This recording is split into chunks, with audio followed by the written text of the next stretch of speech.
한국 드라마가 좋아서 한국으로 유학 온 여성이 있습니다. 그런데 한국에 도착해서 그녀는 집 밖으로 한 발자국도 못 나가게 됩니다. 과연 이 여성에게는 어떤 일이 있었던 걸까요? 이 내용은 요르단 여성의 사연을 재구성한 것입니다.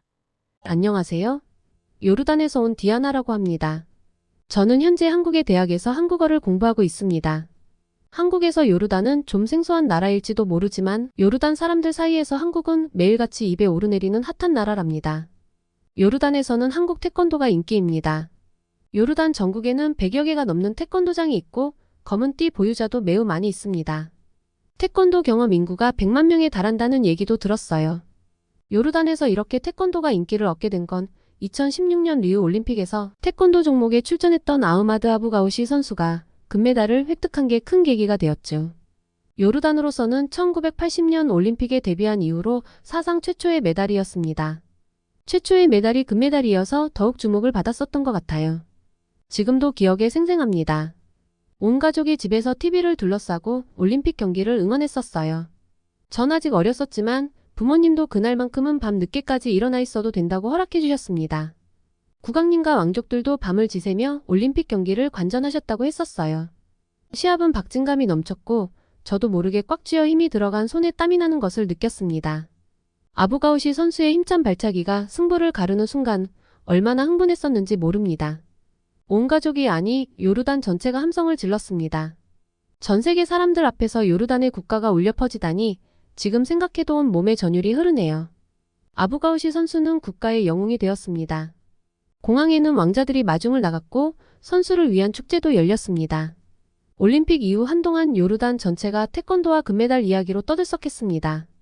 아부가우시 선수가 올림픽에서 금메달을 딴 지 3개월 만에 태권도복이 5만 벌 이상 팔렸다고 하는 뉴스도 들었습니다. 유스 올림픽이긴 하지만 여성 선수의 유일한 올림픽 메달 또한 태권도에서 나왔습니다. 태권도는 요르단 국민들의 간절한 소망을 이루어준 요르단 사람들에게 있어서 정말 값진 보석과도 같은 스포츠입니다. 저도 잠깐이지만 동네 체육관에서 태권도를 배웠었습니다. 태권도에서는 훈련을 통해 몸과 마음을 단련시키고 거기서 나아가 이웃과 사회를 이롭게 한다는 예절과 공동체 정신이라는 게 있다고 했습니다. 단순한 격투기가 아니라 자신의 내면을 갈고 닦으며 그 성과를 다른 사람들을 위해 사용한다는 점이 감명 깊었습니다. 한국의 예의범절과 절도 있는 동작을 몸에 익힌 것은 참 좋은 경험이었습니다. 요르단에서는 한국 드라마도 화제입니다. 요르단뿐만 아니라 중동 전체에서 한국 드라마 이야기를 심심치 않게 듣게 되는 것 같아요. 예전에는 인터넷이나 개인적인 루트를 통해야만 구할 수 있었던 한국 드라마가 이제는 TV를 켜면 어렵지 않게 볼 수 있게 되었어요.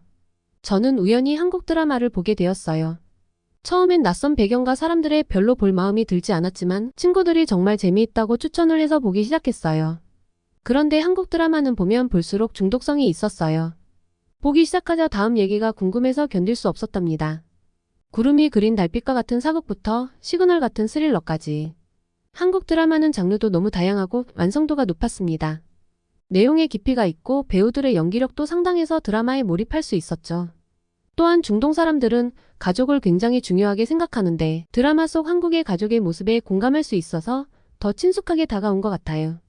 미국이나 유럽의 드라마랑 비교해서 폭력이나 선정적인 장면이 별로 없는 것도 좋았어요. 전 곧 한국 드라마에 푹 빠져서 요르단에서 볼 수 있는 건 닥치는 대로 찾아보았습니다. 그리고 제가 요르단에 있을 때 한국에서도 인기가 있었던 드라마 미생이 요르단에서 촬영을 한다는 소식을 듣고 얼마나 기뻤는지 몰라요. 친구들과 한국에서 오는 배우들을 마중하기 위해 암만공항까지 나갔던 일이 벌써 그리운 추억이 되었네요. 한국 드라마에 관심을 가지게 되자 한국 문화와 한국어에도 흥미가 생겼어요. 드라마 속 한국의 풍경은 너무 아름다웠고 배우들도 어쩜 이렇게 매력적일 수 있나요? 특히 한국 남자들은 여성에게 매너가 좋은 것 같아서 이게 진짜일까 싶었어요. 한국어도 독특한 억양이 멋지게 들리더라고요. 드라마를 보면서 배우들의 명대사도 많이 흉내내어 보았습니다. 그러다 저는 급기야 한국어 교실에서 한국어를 배우기 시작했어요. 한국어는 배우기 쉬운 언어는 아니었어요. 특히 아랍 사람들에겐 정말 생소한 어감이라 처음엔 정말 막막한 느낌이었어요. 그래도 제가 좋아서 시작한 공부라 포기하지 않고 꾸준히 할 수 있었던 것 같습니다. 어느 정도 시간이 흐르자 자신감이 붙기 시작했어요. 배울수록 한국어가 너무 재미있게 느껴졌고 점점 좋아졌습니다. 요르단의 한국 대사관에서는 종종 한국 영화를 상영해주거나 K-팝 관련 이벤트를 열기도 했습니다. 저는 이런 이벤트를 체크하고 참가도 했습니다. 그러던 중 한국 장학생 선발 프로그램이 있다는 걸 알게 되었어요. 이 프로그램에 뽑히게 되면 한국 대학에서 1년간 한국어를 공부할 수 있다고 했어요. 드라마 속 한국의 모습을 동경하게 된 저는 두근거림이 멈추지 않았어요. 언젠가 한국에 가고 싶다는 생각은 하고 있었지만 불가능한 일이라고 생각하고 있었거든요. 저는 열심히 준비를 해서 이 프로그램에 응모를 했고 놀랍게도 장학생 중 한 명으로 결정되었다는 연락을 받았습니다. 내가 한국의 대학에서 공부를 하게 되다니 정말 꿈만 같았어요. 하지만 걱정이 앞섰습니다. 일단 저지르고 말았지만 부모님이 과연 허락해 주실지 알 수 없었어요. 요르단은 아랍권의 나라 중 비교적 여성에 대한 대우가 괜찮은 편이지만 그래도 엄격한 편이에요. 여자 혼자서 외국으로 가겠다는 걸 어떻게 생각하실지 알 수가 없었습니다. 그래도 저는 이 소중한 기회를 놓치고 싶지 않았기에 용기를 내어 부모님께 한국에 유학을 가고 싶다고 말씀드렸어요. 어머니는 여자 혼자서 외지에 나가다니 괜찮겠냐고 걱정하셨습니다. 그런데 오히려 크게 반대할 줄 알았던 아버지께서는 흔쾌히 허락을 하셨습니다. 알고 보니 아버지 친구분의 아들이 태권도를 배우고 있는데 이번에 시합에 나가게 돼서 한국에 다녀왔다고 하셨어요. 그리고는 한국에 대해 입이 마르도록 칭찬을 하셨다는 거예요. 아버지는 그 이야기를 듣고 요즘 중동에도 한국 문화의 바람이 불고 있고 한국어를 공부해둬서 나쁠 게 없다고 생각하고 계셨다고 하셨습니다. 저는 이 꿈만 같은 일이 제게 벌어지다니 아직도 믿어지지가 않았습니다. 무조건 안 될 거라고 포기하지 않고 용기를 내어본 것이 정말 잘한 일이라고 생각했습니다. 저는 유학 갈 준비를 했고 가족과 친구들에게 인사를 하며 한국으로 떠났습니다. 안타깝게도 저랑 함께 갈 예정이었던 친구 중 한 명은 결국 부모님의 반대로 한국에 가지 못하게 되었습니다. 저는 정말 운이 좋았다고 생각합니다. 요르단에서 한국까지는 정말 멀었습니다. 몇 번을 자다 깨며 긴 시간 동안 비행기를 타고서야 겨우 한국의 인천공항에 도착할 수 있었습니다. 제가 도착한 시간이 여행객들이 몰리는 시간이었는지 입국 심사장에는 사람들이 길게 줄 서 있었습니다. 긴 비행에 지쳐있던 저는 여기서 또 한참 기다려야겠구나 하고 생각했는데 생각보다 빠르게 줄이 줄어들었고 어느새 제 차례가 되었습니다. 요르단에서라면 적어도 1시간은 넘게 걸렸을 텐데 어떻게 이렇게 빨리 처리가 되는지 궁금했습니다. 자동 출입국 심사대도 있고 디지털화가 잘 되어 있어서 그런 것 같았습니다. 하지만 무엇보다도 입국 심사대의 직원분들이 너무 일을 열심히 하는 게 눈에 들어왔습니다. 요르단에서는 직원들이 잡담을 하거나 자리를 비우는 일이 많았거든요. 그냥 다들 그러길래 그게 당연한 일이라 생각했었는데 한국 직원분들에게선 여행객들을 불편하지 않게 하려는 프로페셔널함이 느껴졌습니다. 처음 도착한 인천공항은 너무나 깨끗하고 무엇보다 넓었습니다. 요르단의 국제공항도 비교적 최근에 만들어져서 깨끗한 편이지만 이렇게 넓지는 않았습니다. 전 길을 잃을까 걱정이 되었는데 그때 제 눈에 사람 모양의 로봇이 다가오는 것이 보였습니다. 동그란 얼굴의 눈 부분에는 카메라가, 몸통 부분엔 모니터가 달린 로봇이었는데 심플한 디자인이 세련되어 보였습니다. 몸통의 모니터는 터치스크린이었는데 사진을 찍어서 핸드폰으로 보내는 기능도 있었습니다. 저는 신기해서 로봇과 함께 사진도 찍고 이것저것 눌러보았습니다. 로봇은 때때로 눈이 하트 모양으로 변하는 게 너무 귀여웠습니다.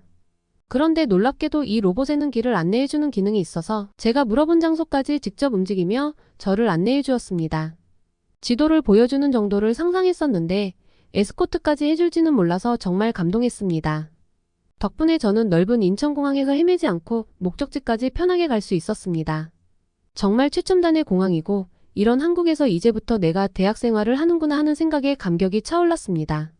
한국의 인천공항이 세계공항 랭킹에서도 상위권이라고 들었는데 납득이 갔습니다.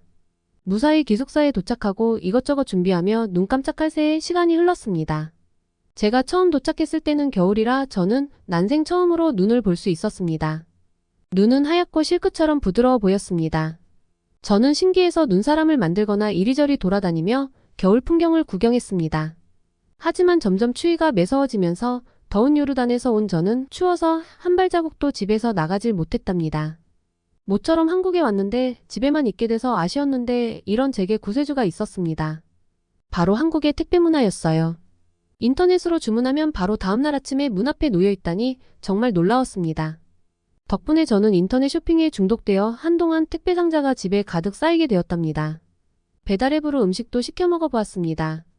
앱으로 주문하면 밖에 나가지 않아도 문 앞까지 어떤 음식이든 배달이 되다니 정말 편리하더군요. 저는 무슬림이기 때문에 돼지고기를 먹을 수 없고 조리법도 신경이 쓰였는데 한국 배달앱에는 할랄푸드를 검색해서 주문할 수 있는 시스템도 있었습니다.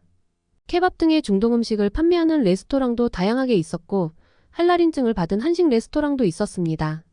저는 특히 불고기가 맛있었습니다. 달콤 짭짤한 양념에 재워서 구운 쇠고기도 맛있고 야채도 많이 들어있어서 밥과 함께 먹으면 너무나 만족스러웠습니다. 비빔밥도 다양한 야채를 먹을 수 있고 정말 몸에 좋을 것 같은 식사라고 생각되었어요. 그리고 한국 정식은 메인 메뉴를 고르면 당연한 듯 반찬도 3-4가지 함께 따라 나와서 그것도 정말 좋았습니다. 신학기가 시작되었고 저도 한국 생활에 많이 익숙해졌습니다. 그렇게 추웠던 게 거짓말처럼 온화한 날씨가 계속되었습니다. 사방에 화사한 색의 꽃들이 만개를 했어요. 한국에는 사계절이 있다는데 계절에 큰 변화가 없는 나라에서 온 저는 이렇게 다양한 기후를 체험할 수 있다는 게 부러웠습니다. 한국어 수업은 즐거웠습니다. 교과서와 드라마로만 접해오던 한국어를 실제로 쓸 기회가 많아지자 더 알고 싶은 게 많아졌어요. 너무 질문을 많이 해서 수업이 진행이 잘 안 된다고 교수님이 저를 위해 질문 시간을 따로 마련해 주셨을 정도였습니다. 저는 정말 열심히 공부했습니다. 다시는 오지 않을지도 모를 한국에서의 유학기간 동안 제가 배울 수 있는 건 다 흡수하고 싶었습니다. 덕분에 성적은 항상 우수했고 저는 한국에 오기 전에도 중급 정도의 실력이었는데 이제 꽤 고급 레벨의 한국어도 구사할 수 있게 되었습니다. 저는 수업뿐만 아니라 대학의 각종 교류 모임에도 참가하며 많은 한국인들과 대화해 보려고 했습니다. 그런데 한국 사람들은 처음에 좀 무뚝뚝해 보이기도 했고 말을 걸기가 힘들었어요. 그런데 막상 말을 걸면 엄청 열심히 상대해주며 하나라도 더 알려주려고 했습니다. 나중에 친해진 한국인 친구에게 물어봤는데 아마 한국인들은 부끄러움이 많아서 그런 걸 거라고 했습니다. 한국인은 남의 일을 그냥 두지 못하고 도와주고 싶은 마음이 커서 외국인이면 혹시 곤란해하고 있지는 않나 하고 안테나를 곤두세우고 있을 거라고 했어요. 그래서 그 친구도 외국인에게 스스로 말을 거는 경우는 많지 않지만 관심 없는 척하면서 엄청 신경 쓰고 있었다고 했습니다. 저는 친구의 얘기를 듣고 한국인들의 행동에 수수께끼가 풀리는 듯한 느낌이었어요. 그리고 부끄러움이 많지만 오지랖도 많다는 한국인들이 귀여우면서도 정겹게 느껴졌습니다. 그러던 어느 날이었습니다. 교수님께서 저를 불러서 이야기하셨어요. 이번에 학교에 중동에서 손님들이 오시기로 되었는데 통역을 부탁할 수 있냐고 하셨습니다. 저는 긴장되었지만 요즘 제 한국어 실력에 자부심도 생겼었기에 그러겠다고 했습니다. 그러나 실제로 통역 일은 정말 힘든 일이었습니다. 한국어 레벨만의 문제가 아니라 아랍어조차도 제가 모르는 이야기가 나오면 정말 머리가 새하얘져서 말 자체가 이해가 되지 않았습니다. 솔직히 이번 일은 전문 통역사분이 따로 계시고 저는 옆에서 보조를 하는 것뿐이었어요. 게다가 이번 손님들은 제가 한국어를 공부한 지 얼마 안 된 학생인 걸 알고 있었기 때문에 제가 모르는 내용은 쉽게 다시 설명해 주셨습니다. 덕분에 겨우겨우 일을 마칠 수 있었지만 통역 일을 전문적으로 하고 있는 통역사분들이 정말 존경스럽게 생각되었습니다. 그리고 저도 좀 더 전문적인 공부를 해서 한국과 요르단 사이를 잇는 가교 역할을 하고 싶다고 생각하게 되었습니다. 즐거운 시간은 왜 이렇게 빨리 지나가 버리는 걸까요? 어느새 제가 참가한 한국어 연수 프로그램이 끝날 때가 머지 않았습니다. 전 이대로 요르단으로 돌아가는 게 너무 아쉬웠고 교수님께 이런 제 마음을 털어놓고 상담할 기회가 있었습니다. 교수님께서는 장학생 제도 중에 좀 더 고도의 실력을 갖춘 학생들을 위한 프로그램이 있다면서 제게 도전할 마음이 있다면 추천해 주시겠다고 하셨습니다. 전 될지 안 될지 알 수는 없지만 작은 가능성이라도 생긴 것이 너무 기뻤습니다. 그래서 전 새롭게 장학생이 되기 위해 공부하는 중입니다. 제게 주어진 새로운 기회를 향해 후회하지 않을 만큼 노력해 보려고 합니다. 저의 이야기는 여기까지입니다. 여러분, 디아나 씨의 이야기 어떠셨나요? 중동의 여러 나라의 한국의 문화가 알려지고 한국에 대한 관심이 높아지고 있습니다. 문화 교류도 활발해지고 한국어를 공부하기 시작한 사람들도 많다고 하네요. 한국 문화에 매료돼서 한국으로 유학까지 오게 된 디아나 씨가 새로운 꿈을 발견하고 노력해가고 있다는 가슴 따뜻해지는 사연이었습니다. 매일매일을 감동적인 이야기로 채우고 싶은 감동 다이어리였습니다. 또 좋은 이야기로 찾아뵙겠습니다. 시청해주셔서 감사합니다.